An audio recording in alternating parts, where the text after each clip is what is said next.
আসসালামু আলাইকুম, স্বাগত নিয়মিত চাকরির খবরে।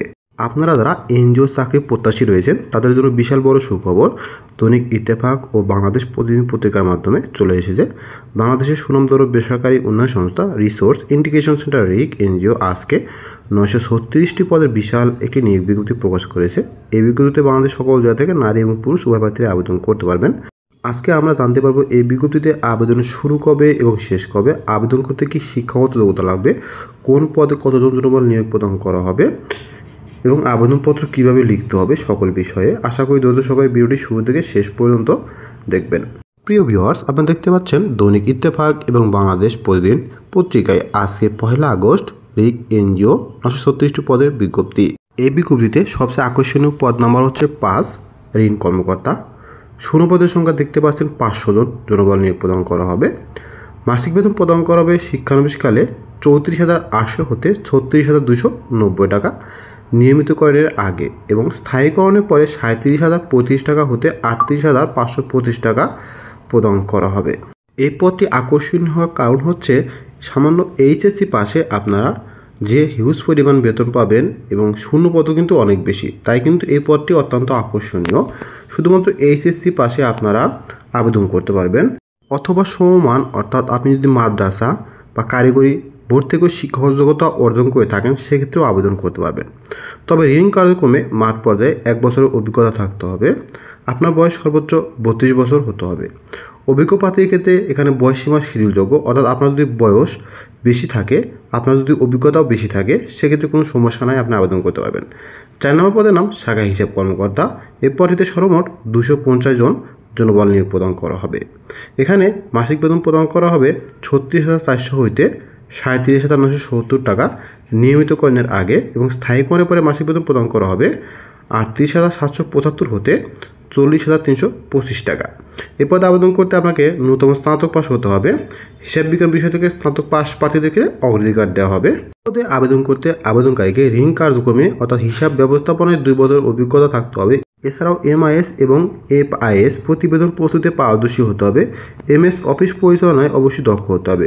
আপনার বয়স সর্বোচ্চ 25 বছর হতে হবে। অভিজ্ঞ প্রার্থীর ক্ষেত্রে বয়সসীমা শিথিলযোগ্য।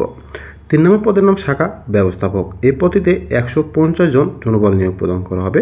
মাসিক বেতন প্রাপ্য হবেন 47,000 হতে 49,100 টাকা নিয়মিতকরণের আগে এবং 50,150 হতে 52,250 টাকা নিয়মিতকরণ করার পরে। আবেদনকারীকে যে কোনো বিষয়ে স্নাতক সমমান ডিগ্রিধারী হতে হবে। ঋণ কার্যক্রমে 2 বছর অভিজ্ঞতা থাকতে হবে। এমএস অফিস পরিচালনায় দক্ষ হতে হবে। আবেদনকারী বয়সসীমা সর্বোচ্চ 25 বছর হতে হবে। অভিজ্ঞ প্রার্থীর ক্ষেত্রে বয়সসীমা শিথিলযোগ্য।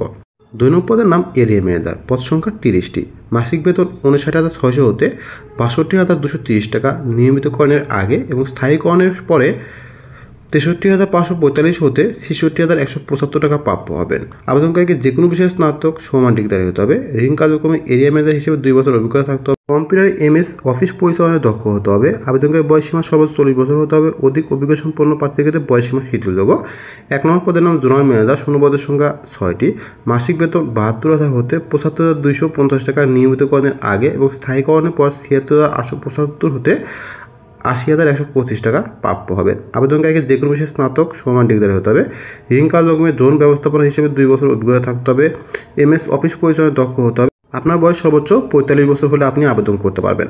প্রিয় ভিউয়ার্স, আপনি যদি উপরে যে কোনো একটি পদে আবেদন করতে চান তাহলে কিছু শর্তাবলী মেনে আবেদন করতে হবে। প্রথমেই 1 নম্বর শর্তে বলা হচ্ছে সকল পদের জন্য ক্ষুদ্র ঋণ কার্যক্রমে চাকরিরত থাকতে হবে, অর্থাৎ আপনাকে অবশ্যই অভিজ্ঞতা সম্পন্ন হতে হবে এবং বর্তমানে যে কোনো এনজিওতে কর্মরত থাকতে হবে। 2 নম্বর, আপনাকে বাংলাদেশের যে কোনো কর্ম এলাকায় কাজ করার মতো মন মানসিকতা থাকতে হবে। আবেদন করতে অবশ্যই আপনার বৈধ মোটরসাইকেল ড্রাইভিং লাইসেন্স থাকতে হবে। নারী এবং পুরুষ প্রার্থীদেরকে বাধ্যতামূলক মোটরসাইকেল চালাতে হবে। নিয়োগপ্রাপ্ত ব্যক্তি শিক্ষানবিশকাল শেষে কর্মমূল্যায়নের ভিত্তিতে চাকরি স্থায়ীকরণ করা হবে। সেক্ষেত্রে আপনাকে 2টি উৎসব ভাতা, জীবনযাত্রা ব্যয় ভাতা, ঝুঁকি ভাতা, লাঞ্চ ভাতা, বৈশাখী ভাতা, কমিউনিকেশন ভাতা অর্থাৎ মোবাইল ও internet, provident fund loan, gratuity, দূরবর্তী ভাতা, কর্মী কল্যাণ তহবিলের নীতিমালা অনুযায়ী নিজ ও পরিবারের সন্তানদের চিকিৎসা খরচ, চাকরিতে যোগদানের সাথে সাথে মোটরসাইকেল সফট লোন সুবিধা, mobile loan, mobile sim, laptop loan, tab ও ফুয়েল বিল ইত্যাদি সুবিধা প্রাপ্য হবেন। শুধুমাত্র আগ্রহী এবং যোগ্যসম্পন্ন প্রার্থীদেরকে আগামী 15ই আগস্ট, আমি আবার বলছি আগামী 15ই আগস্ট খ্রিস্টাব্দ তারিখের মধ্যে পরিচালক রিসোর্স ইন্টিগ্রেশন সেন্টার রিক বরাবরে দরখাস্ত লিখতে হবে। যোগাযোগের জন্য সক্রিয় মোবাইল নাম্বার, পূর্ণাঙ্গ জীবন বৃত্তান্ত, সকল শিক্ষাযোগ্যতা ও চাকরি অভিজ্ঞতা সমাজের সত্যায়িত ফটোকপি, জাতীয় পরিচয়পত্রের ফটোকপি, মোটরসাইকেল ড্রাইভিং লাইসেন্সের ফটোকপি এবং সদতলা 1 কপি পাসপোর্ট সাইজের পরিচ্ছন্ন ছবি সংযুক্ত করতে হবে। আবেদনপত্র প্রেরণ করতে হবে সংস্থার প্রধান কার্যালয় অর্থাৎ মানব সম্পদ বিভাগ, রিসোর্স ইন্টিগ্রেশন সেন্টার রেক, বাড়ি স্পেস 88/A, সড়ক space 7/A, Dhanmondi A/A, Dhaka 1209 এই ঠিকানায়। আবেদনপত্রের খামের উপরে অবশ্যই পদের নাম উল্লেখ করতে হবে। এছাড়াও আপনারা যদি এই বিজ্ঞপ্তিটি নিজেরাই দেখতে চান সেক্ষেত্রে একটু কষ্ট করে এই ভিডিওর প্রথম কমেন্ট চেক করবেন। প্রথম কমেন্টসে এই বিজ্ঞপ্তির লিঙ্ক পাবেন, সেখান থেকে একটু কষ্ট করে দেখে আবেদনটি করে নেবেন। এছাড়াও এই বিজ্ঞপ্তিটি সম্পর্কে কোনো কিছু জানার বা বোঝার থাকলে অবশ্যই কমেন্ট বক্সে কমেন্টস করতে পারেন। আমি রিপ্লাই দেওয়ার চেষ্টা করব। ভিডিওটি শুরু থেকে শেষ পর্যন্ত দেখার জন্য অসংখ্য ধন্যবাদ। Thank you so much. ভালো থাকবেন। আসসালামু আলাইকুম।